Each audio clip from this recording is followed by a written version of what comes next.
There's something you probably see every single day, but you don't really see it. We're talking about the humble brick. So, just for a second, what if that brick wall outside could talk? I mean, really tell its story. What would it even say? You might think it'd talk about the weather or the people walking by, and maybe, but the real story? Oh, it's so much more dramatic than that. Its story is one of science and fire. Yeah, really, we're talking a precise chemical recipe, incredible pressure, and a literal trial by fire. A brick, you see, isn't just some lump of mud. It's actually a seriously engineered piece of science. Okay, so let's start with that secret recipe. The whole journey from basically mud to a super strong building block all starts with this very specific mix called bricker. And just look at this breakdown. This isn't just any old dirt dug up from the ground. Nope. It's a precise formula. You've got silica making up more than half and alumina as a big chunk too. But here's the cool part. Even those little slices, the lime and the iron oxide, they have absolutely critical jobs to do. And here's what each of them actually does. Think of silica as the brick's skeleton. It's what keeps it from cracking or warping when things get hot. Then you have alumina, that's like the muscle. It gives the clay plasticity, so you can actually mold it into shape. Lime, that's the stabilizer, stops it from shrinking up as it dries. And that little bit of iron oxide? Well, that's the artist. It's what gives a brick its classic red color, and, as a bonus, makes it even more durable. It's like a perfectly balanced team.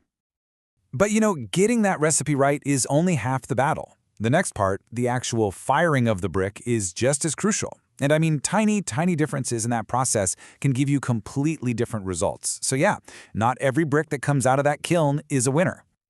So let's look at the lower end of the spectrum. You get these bricks that have some pretty major flaws. You've got your third-class bricks. These guys are undercooked, basically. They're soft and really only good for temporary stuff. And then, on the flip side, you have fourth-class bricks. These are the opposite. They're overburnt, brittle, and just not great. But here's what's cool. Even they don't go to waste. They get crushed up and used as filler or aggregate in concrete. So everything has a purpose.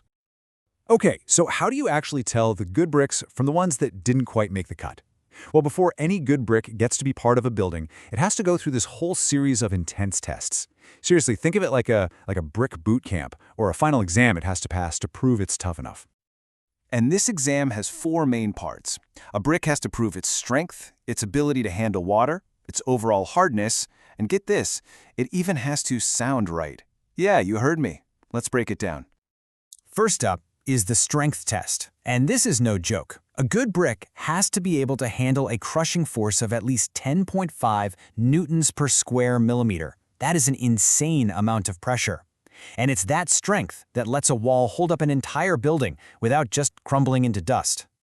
All right, next is the water test. They literally soak the brick in water for a full 24 hours. When they pull it out, its weight can't have gone up by more than 20%.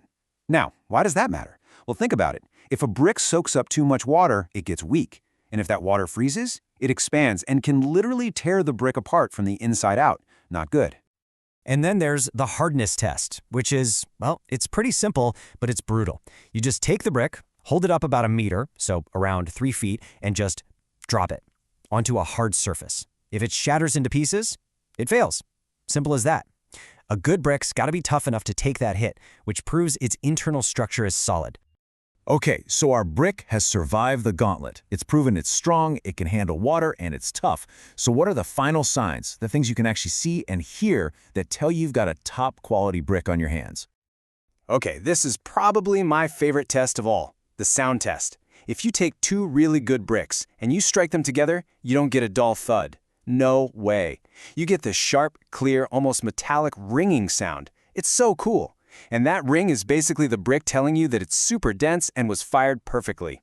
It's a sign that everything on the inside is solid. So, let's put it all together. Here's your final checklist for what makes a great brick. You want to see that it was table molded and well burnt. It should have a nice, uniform copper color with really sharp square edges. It should be a standard size too, and if you were to break it open, which don't do that, the inside should look bright and compact. Finally, and this is a big one, you should see no white, salty stuff on it after it dries. That's a little something called efflorescence.